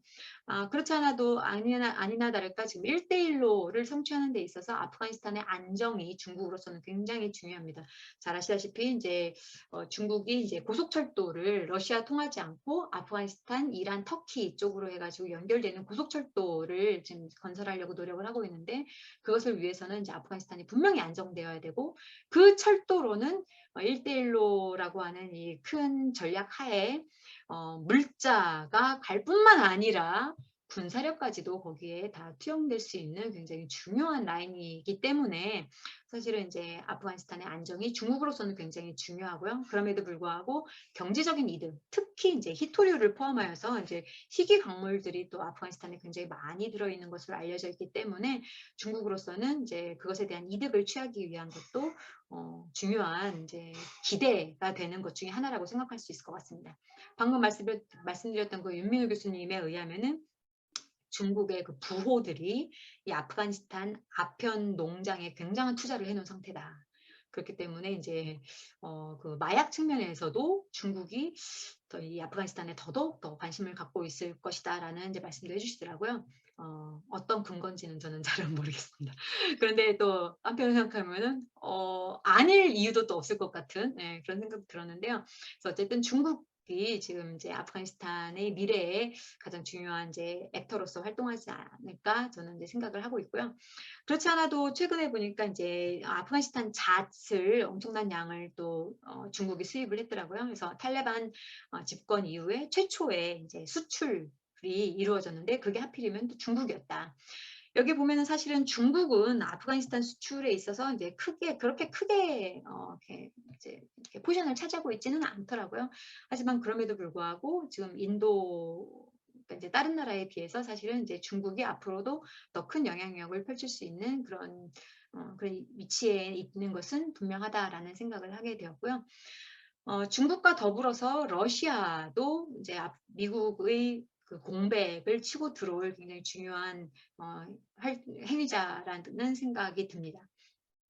일단 미국이 이제 빠지자마자 러시아는 중국, 파키스탄, 인도 뭐 이런 국가들과 함께 이제 모스크바에서 탈레반과 고위급 회담을 갖기도 하고 이제 대규모로 인도적 지원도 하면서 이제 러시아로서는 사실은 이제 중앙아시아의 안정이 또 중요하니까요. 그래서 중앙아시아의 테러, 마약, 난민이 전파되지 않고 또 이들이 또 뭔가 좀 이렇게 반정부, 이렇게 반러시아적인 그런 행위를 하지 않는 것을 굉장히 원하고 있고, 그래서 러시아 입장에서도 굉장히 좀 이 안정이 되게 중요한 상황이고, 그럼에도 불구하고 인도적 지원이라든가 외교적인 노력을 통해서 되게 영향력을 확보하려고 하는 그런 모습을 러시아도 많이 보이고 있죠.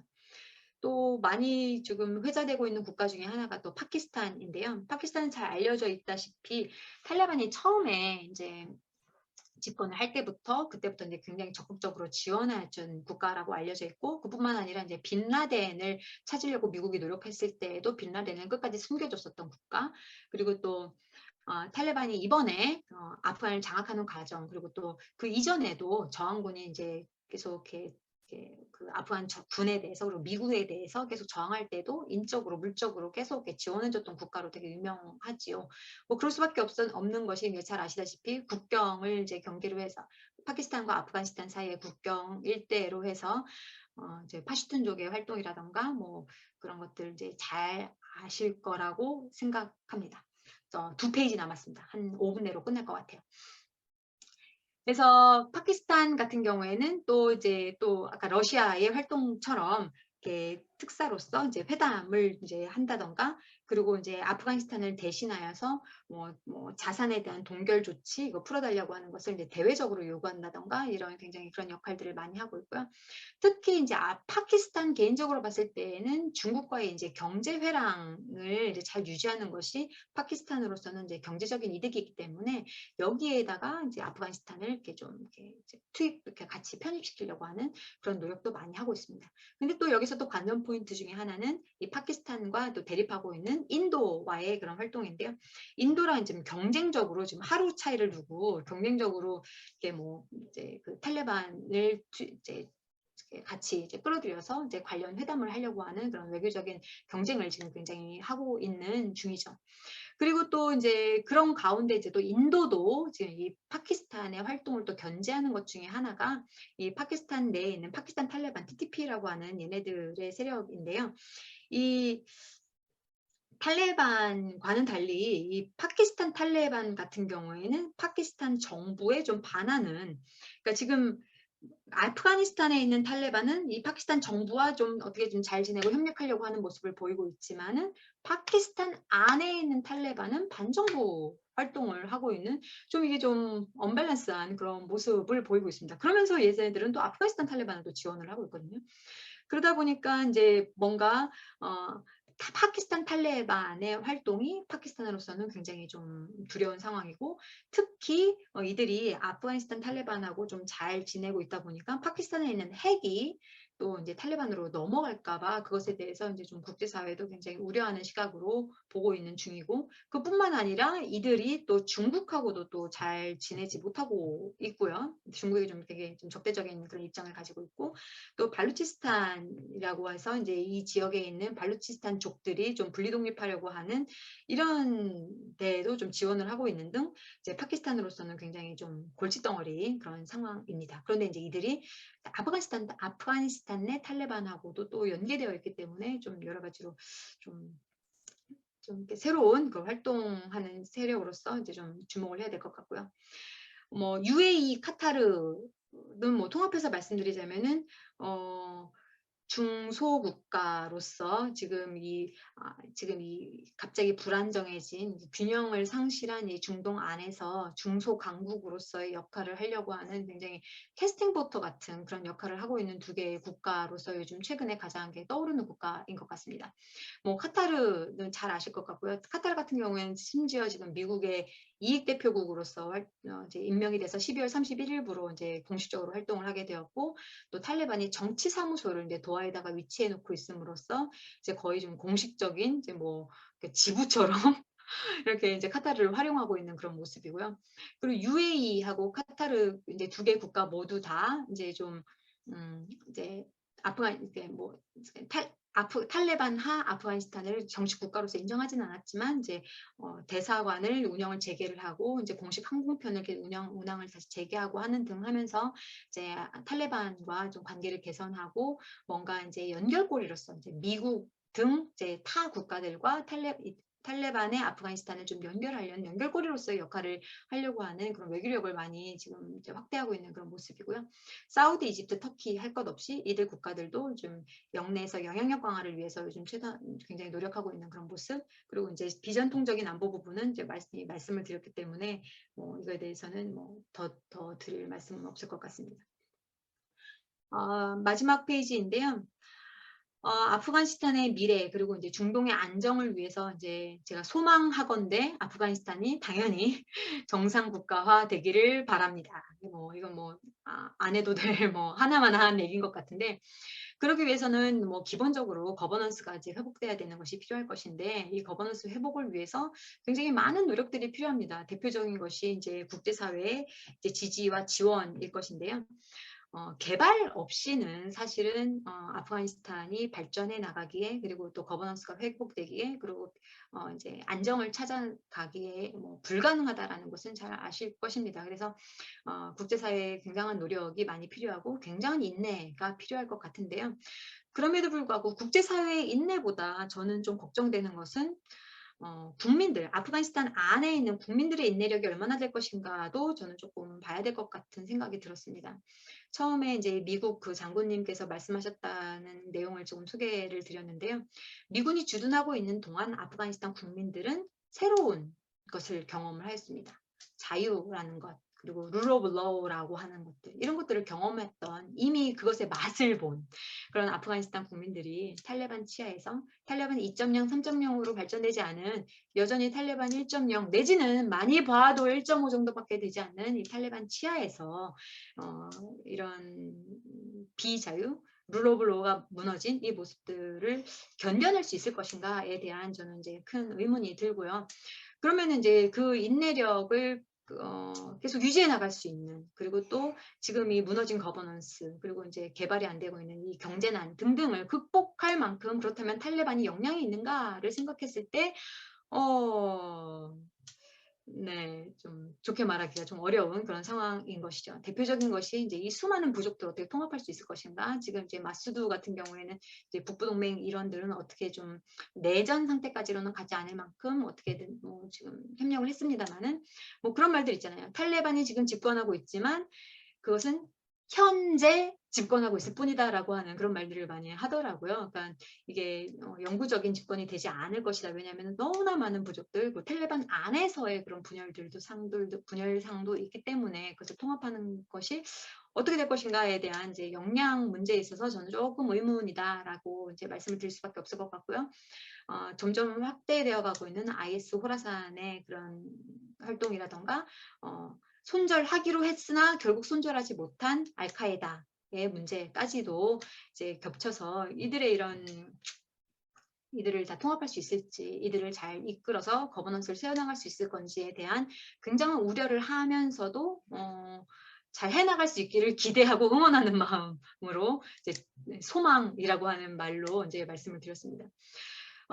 또 한 가지 오늘 이제 드린 말씀에서 오늘 이제 드린 그 내용 중에서 많은 영내 국가들의 부상, 그들의 활동에 대해서 말씀을 드렸는데요.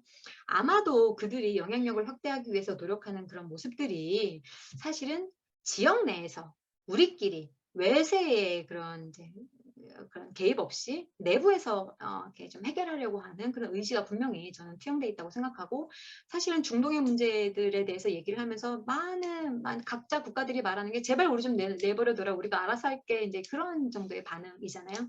그래서 그 영내에서 우리 지역 안에서 우리끼리 가능했으면 좋겠는데 과연 그게 가능할 것인지, 지금 이렇게 계속 뭐 아프가니스탄 내부에서의 불안정이 지속되고 그렇다면은 미국이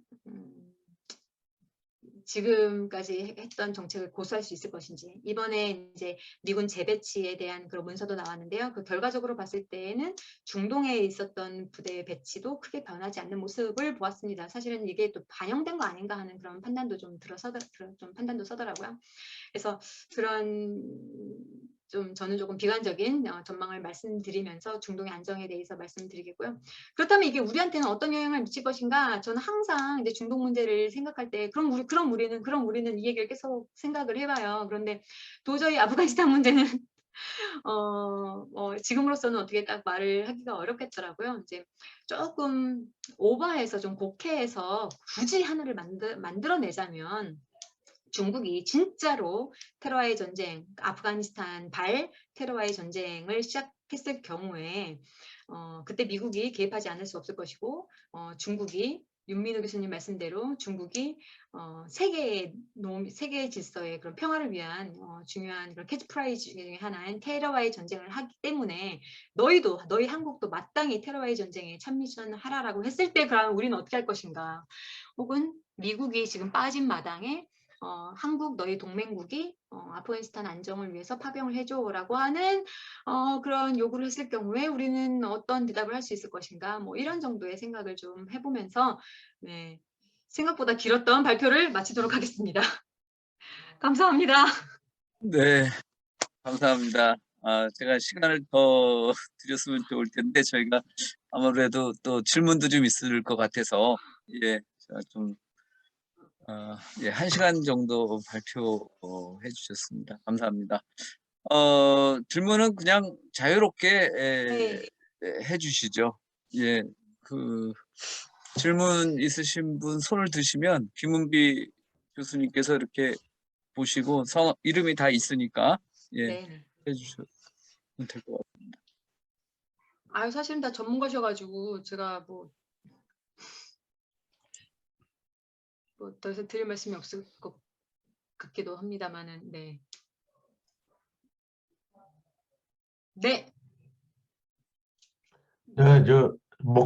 제 목소리 들립니까? 네. 네네. 저는 전문가는 아니고요.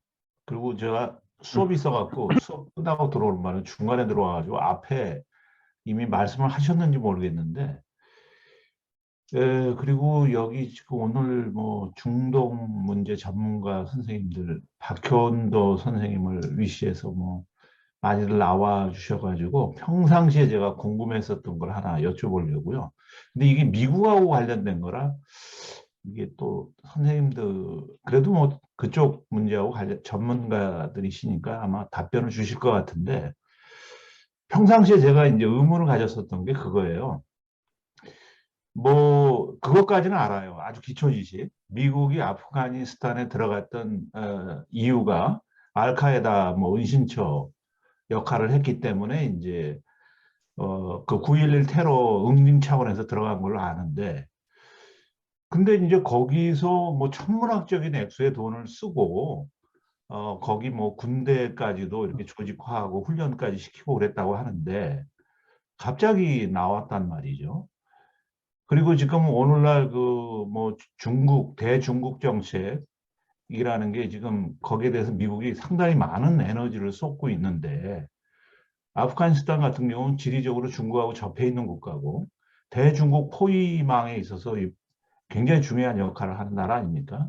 그리고 아까 말씀하신 것처럼 1대1로의 주요 그 경로이기도 하고, 그래서 대중국 봉쇄 정책에 있어서 굉장히 전략적으로 의미가 있는 나라인데, 그리고 지금까지 뭐 석유 한 방울 안 나오는 나라에다가 엄청난 돈을 갖다 쓰고 있다가 갑자기 왜 나가는지 그게 좀 납득이 안 가더라고요. 도대체 그 어떤 뭐 제가 알지 못하는 이유가 있는 것인지 미국의 대아프가니스탄 정책에 대해서 좀 여쭙고 싶습니다. 뭐 저보단 사실은 이제 박정호 PD님께서 훨씬 더 잘 대답해 주실 것 같은데, 이제 발표 내용에서도 좀 말씀을 드렸듯이 사실은 그러니까 지금 와서 제가 판단하는 것으로서는 언제냐의 문제였을 것 같아요. 그러니까 언제든 발은 빼고 싶어 했는데 결심을 못하지 않았나라고 하는 생각이 드는데요. 이제 그렇게 되는 이제 그럼에도 불구하고 이번에 발을 뺄 수 있었던 계기는 사실은 이제 트럼프의 과감한 결심, 그리고 이제 뭐 물론 중국의 이제 부상 이런 것들이 이제 좀 많이 굉장히 가시화됐기 때문이기도 하지만, 바이든의 결심이요? 그러니까 처음에 도하 협정 2020년도에 트럼프가 먼저 이제 이제 협상을 시작했었거든요. 그래서 트럼프의 이제 과감한 결심, 그리고 그 위에 이제 바이든의 실행이었었는데, 일단 아까 말씀드린 마치 이제 중국에 대한 위협이 굉장히 컸었을 것이고, 그리고 또 이제 그 동맹국에 대한 신뢰가 있었을 것 같아요. 그래서 걔네들을 믿고 간다고 하는 이제 그런 게 분명히 있었을 것 같고, 그 뒤에는 이제 또 이제 뭐 다 드러나는 음모론이지만 그 미국 안에서의 그런 그 뭐라고 합니까? 그 군산복합체 그런 데의 활동도 있고, 국내 여론의 그런 문제, 이런 여러 가지들이 이제 복합적인 것 같아요. 근데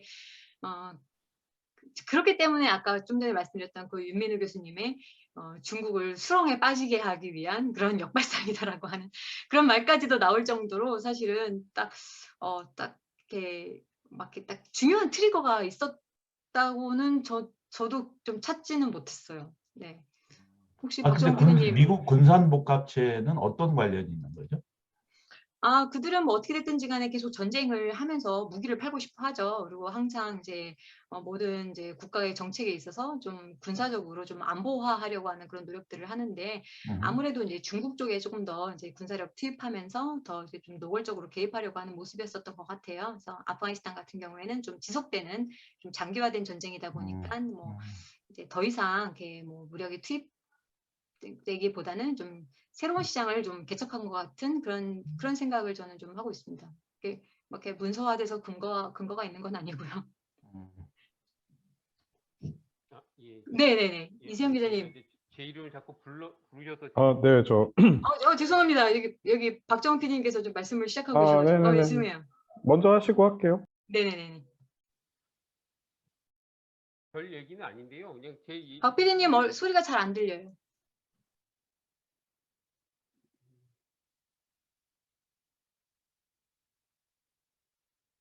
들리시나요? 마이크를 조금 가까이 가시면. 그 소리가 좀 적게 들립니다. 볼륨을 좀 높여주세요. 마이크를 조금 가까이 하시면 좋을 것 같아요. 들리시나요? 네, 그냥 하시죠. 예. 잘 안 들리시나요? 괜찮아요. 그냥 들을만 합니다. 예. 아니, 제 이름 얘기를 부르셔갖고 그냥, 뭐 잘 알지는 못하고요. 근데 제가 보는 건 이제 앞에서 이제 김은비 교수님이 앞부분에 설명하실 때 다 얘기를 해주셨다고 생각하는데, 저는 미국 내부의 문제, 여론의 문제를 좀 크게 보고요. 그러니까 트럼프 때 워낙 트럼프가 외부에 미군을 파병하는 데 대한 반대 여론을 선동을 많이 했고, 그게 내부의 지지가 많이 먹혔다라고 생각을 하고, 그래서 트럼프가 화끈하게 접고 나올 수 있었다라는 생각을 하고요. 그런데 그 철수를 할 때 트럼프도 바이든도 실제 철수의 모습처럼 그런 모양이 벌어질 거라고 예상을 못했던 거죠. 이미 그동안 20년간 구축해 놓은 게 있으니 차츰차츰 자신들이 빠져도 차차차차 변화가 일어날 거라고 생각했는데 예상치 못한 장면이 나왔다고 생각합니다. 그러니까 배경은 내부 여론의 악화고 그걸 선동했던 트럼프의 어떤 선동이 먹힌 면이 있고 그렇기 때문에 여론의 지지를 받았고 하지만 그 모습은 그 누구도 미국 내에서 예상하지 못했던 장면이 펼쳐졌다라고 생각을 합니다. 네. 이상입니다. 이세영 기자님도. 네.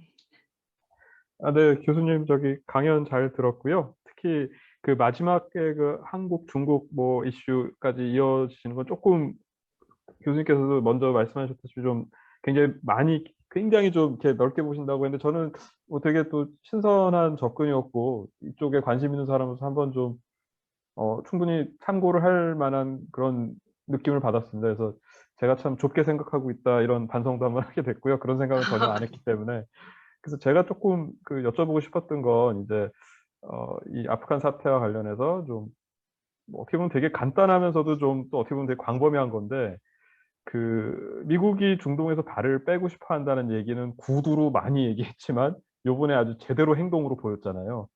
그래서 이게 뭐 충분히 이제 납득이 됐죠. 뭐 그리고 뭐 자원 확보 문제 이런 거에 있어서도 이제 뭐 셰일 개발이나 이런 것들 옛날처럼 의존도가 높지도 않고. 근데 중러의 그 중동에서의 확대나 영향력 확대나 진출은 뭐 어떤 형태로도 좀 계속되고 있잖아요. 그러면 결국 어떻게 전망하실 때 레드라인을 분명히 속으로는 정할까요, 미국이? 어느 정도까지는 뭐 우리가 발을 빼지만 절대로 뭐 여기에서 얘들의 영향력이 뭐 이 정도로 커지는 건 우리가 용인할 수 없다. 혹은 최소한 이 정도 거점을 우리 확실히 뭐 거의 뭐 당분간은 계속 유지해야 된다. 뭐 이런 식의 컨센서스가 있을까요? 아니면은 최대한 그래도 일단 빼는 걸로 생각을 할까요? 그리고 이제 하나 더 그냥 간략하게 아프간 사태에서 코멘트를 하자면 저기 박 PD님도 언급하셨지만 제가 봐도 어떤 트리거 포인트보다는 그냥 미국 내부의 그 여론이나 누적된 그 피로감, 여기서 진짜 도대체 뭘 해야 되나, 뭐 해도 답이 없고 뭐 이런 게 더 뭐 작용을 했을 것 같아요. 그래서 하여튼 뭐 질문으로 좀 돌아가서 그 레드라인을 미국이 어느 정도로 설정할지 그리고 정말 그렇게 확실하게 설정할지 이런 거에 대해서 혹시 좀 견해를 주시면 좋을 것 같습니다. 그거에 대해서 제가 구체적으로 생각해 본 바는 없습니다만은 이제 boots on the ground가 아무래도 누가 봐도 레드라인이겠죠. 그래서 뭐 아까 이제 음모론처럼 말씀드렸지만은 이제 테러의 전쟁을 한다고 중국이 혹시나 이제 군사력을 일부라도 이제 뭐 국경에라도 배치를 한다던가 뭐 이런 식의 활동이 아마도 굉장히 중요한 그 선이 될 것 같고요. 그럼에도 불구하고 이쪽 중동 쪽 문제는 이제 서쪽 문제는 아마도 이제 중동 쪽 이 중동 지역 영내 국가에다가 좀 맡길 것 같고 저는 이제 남중국해 쪽을 굉장히 중요하게 지금 생각하고 있는 중이고 미국도 이제 그럴 거라고 생각하고 있습니다. 예. 그래서 이번에 예. 죄송합니다. 하나만 여쭤요. 영내에 맡긴다면 그 맡길 수 있는 나라가 어디가 되는 거죠? 그래서 그게 이제 이스라엘이었던 거죠. 이스라엘, 사우디 등등. 근데 이제 네. 이스라엘과 사우디가 비공식적인 어떤 군사 협력이나 정보 교류가 아니라 이렇게 오피셜리 손을 잡고 뭐 이런 걸 할 수 있다고 지금 장기적으로는 그럴 수 있다고 예상을 하시는 건가요? 이렇게 그러니까 한미일처럼요. 제가 생각하고 있는 건 한미일 같은 그런 관계인데 한국, 일본이 이렇게 손을 잡고 있지는 않지만 미국과 같이 삼각동맹을 이렇게 갖고 있는 것처럼 좀 그런 느낌으로 저는 좀 생각을 하고는 있었어요. 근데 기본적으로 군사작전은 안 하지 않을까요?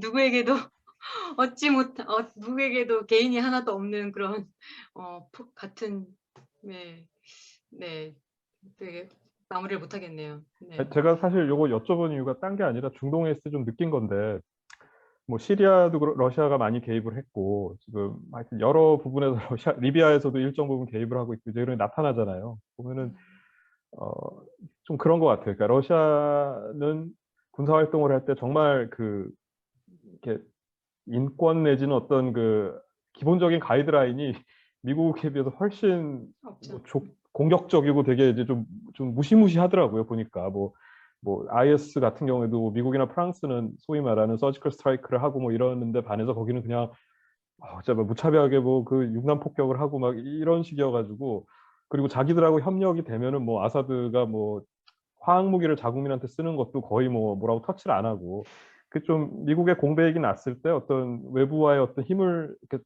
좀 협력을 하려고 하는 중동의 좀 독재자나 이렇게 별로 선진화된 안 된 나라들한테는 그 카드가 너무나도 매력적인 카드이며 동시에 위험한 카드가 될 것 같아서 이제 맞습니다. 미국의 그런 거를 여쭤봤던 겁니다. 예. 네. 그 중국도 아직까지 중동에서 뭐 군사적으로 뭘 한 건 없지만 어떻게 보면 큰 틀에서는 크게 다르지 않을까라는 좀 제 편견일 수도 있겠지만 그런 생각이 좀 들고요. 예.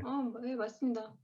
그래서 뭐 좀 뭐 구체적으로 들어가자면은 뭐 드론 같은 경우에도 그렇죠. 지금 뭐 미국은 다 기술은 있지만 그럼에도 불구하고 이제 그런 뭐 무인 드론 활용하고 이제 수출하고 하는 게 제한되어 있지만 중국은 좀 굉장히 네. 인커리지돼 있는 네. 그래서 좀 예, 두려웠습니다. 걱정이 되고. 네, 저도 걱정 네. 많이 돼요. 감사합니다. 네, 이동민님. 안녕하세요. 네. 일단 저는 개인적으로 학부는 정치학이었어요. 그래가지고 되게 뭐랄까 학부 시간이 생각이 났었는데 일단 아프가니스탄 철수 이후 과정을 되게 정리를 잘 해주셔가지고 뭐랄까 딱딱딱 잘 정리가 되는데 그런 듣는 상황에서 계속 복잡해지더라고요. 왜냐하면 그러니까 좀 되게 근본적인 질문이 들었어요. 아프가니스탄이란 어떤 나라인가? 그러니까 이 질문이 왜 들었냐면은 이 지역이 탈라스 전투가 일어났던 곳이잖아요. 그리고 그 19세기에는 그러니까 인도긴 하지만 영국이 중국을 매기기 위해서 아편을 길렀던 곳이죠. 그러니까 그런 것들을 보면서, 그러니까 몽골도 이 지역에 들어갔다가 좀 참패를 당한 적이 있죠. 그런 걸 보면서 아프가니스탄은 어떤 지역이길래 강대국들이 건드릴 수밖에 없는 곳인가. 근데 동시에 보면은 아까도 말씀하셨지만 이게 부족들이 대단히 많은데 아프가니스탄이라는 딱 이렇게 경계로 나눠져 있기는 하단 말이죠. 근데 그래서 좀 더 구체적으로 질문을 드리자면 아프간 사람들은 이렇게 자기가 아프가니스탄인이라는 정체성에 대해서 어느 정도의 인식을 갖고 있는가. 네, 그로부터 이렇게 파생된 여러 생각들이 있어가지고 네, 어떤지 한번 네. 질문 드립니다. 이건 네. 또 박현도 교수님 전공 분야라 제가 함부로 말을 아. 못할 것 같은데. 네, 일단은 뭐 지정학적으로 잘 아시다시피 뭐 유럽, 아시아, 이거 러시아에서부터 저기까지 해서 이렇게 연결되는 굉장히 중요한 게 교차로에 있는 위치적으로도 일단 지정학적으로 굉장히 중요한 땅이라서 지금까지 강대국들이 이렇게 노렸던 땅이라고 할 수 있을 것 같고, 아까 말씀드린 이제 박현도 교수님 말씀하시겠지만 이제 그런 이제 아프가니스탄인으로서의 정체성은 저는 굉장히 낮다고 생각하거든요. 일단 그 국경 자체가 이제 자연스럽게 형성되지 않은 영국이 이제 마음대로 먹은 또 이런 또 국경이잖아요. 그쵸, 선생님? 네. 이제 토스하겠습니다. 네, 박현입니다. 아니 뭐 일단 탈라스는 아프가니스탄 아니고요. 탈라스는 키르기즈스탄이니까 아프가니스탄에서 훨씬 더 북서쪽으로 더 올라가는 지역이 있고요. 여기는 뭐 국민 통합을 한 번도 해본 적이 없어요. 왜냐하면 14개 민족이 사는 데다가 그리고 오늘날 아프가니스탄이라는 이름을 갖게 된 시기도 1747년 두라니 왕조 때 처음이거든요. 그리고 그때 두라니 왕조도 전체를 다 지배한 게 아니라 파슈툰족이었고, 그러니까 파슈툰족은 파슈툰족인데 파슈토보다는 그 나리어를 페르시아어를 쓰는 사람들. 그러니까 지금 탈레반은 파슈툰 중에서 길자이 주축인데 그 반대쪽 때는 뭐 하미드 카르자이라든지 지금 뭐 아시라프 간이라든지 이 사람들은 길자이족이 아니라 전부 다 두란이라든지 아흐마디자이 쪽입니다. 그러니까 달라요.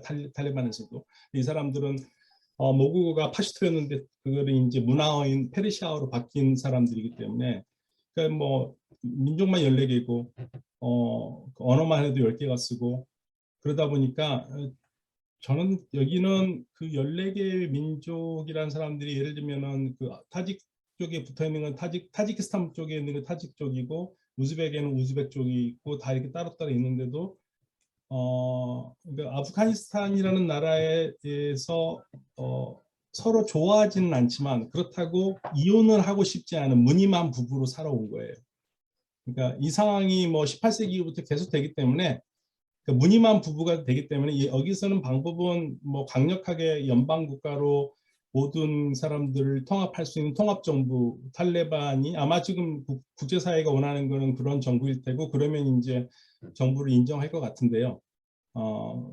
그거 되지 않으면은 거의 불가능하다고 봅니다. 예, 아니면 아예 제가 죽여버려야죠. 네. 사회자로서 잠깐 무조건 저는 7시 반까지는 끝내야 되는 책무가 있어서요. 예, 한 5분, 6분인데 마지막 질문, 아까 최완규 선생님 질문하려고 했던 것 같습니다. 네, 네, 안녕하십니까. 안녕하세요. 잘 들리세요? 네. 네, 잘 들립니다. 제가 아까 전철이라서 오늘 좀 헤맸는데, 뭐, 지난번에 박해도 교수님 말씀하셨지만, 아프간전 살아봤기 때문에 일단 50점 먹고 들어가겠습니다. 일단 김은비 교수님 발표 잘 들었고요. 뭐, 여러 가지 생각이 있는데, 확실히 그 학문적으로 접근하는 거하고 또 실제적으로 접근하는 거 여러 가지 뭐 약간 차이가 있다는 걸 좀 많이 느꼈고, 네. 제가 이제 배경으로 얼마 전에 미 육군 군사연구소에서 아프간 전쟁을 분석해가지고 약 1200페이지의 책자를 교훈집을 만들었어요. 여기서도 이제 아마 여러분들이 다뤘던 내용들을 많이 다루고 있는데, 뭐, 이 전쟁은 영원히 아직도 끝나지 않았다는 좀 생각이 들고, 이거 뭐 질문이다 보니 약간의 코멘트라고 좀 마무리하겠습니다. 군사작전은 일단은 성공했는데, 실패한 거는 문민 통제하면서 정치인들이 상당히 중간에 목표를 상실하면서, 특히 이제 2011년도에 제가 그, 빈라딘 사살했을 때 당시에 그 근처에 근무를 하고 있었는데, 그때 끝나는 줄 알고 미군들은 본국으로 복귀하는 줄 알았거든요. 그때 가지 못한 게 가장 큰 실수가 아니었냐 생각이 좀 들고, 그 이후로도 또 자연스럽게도 10년 후에 철수를 하게 되는데, 그것도 가장 큰 이유 중 하나는 국민들이 전쟁을 하고 있는지 끝까지 몰랐다는 거죠.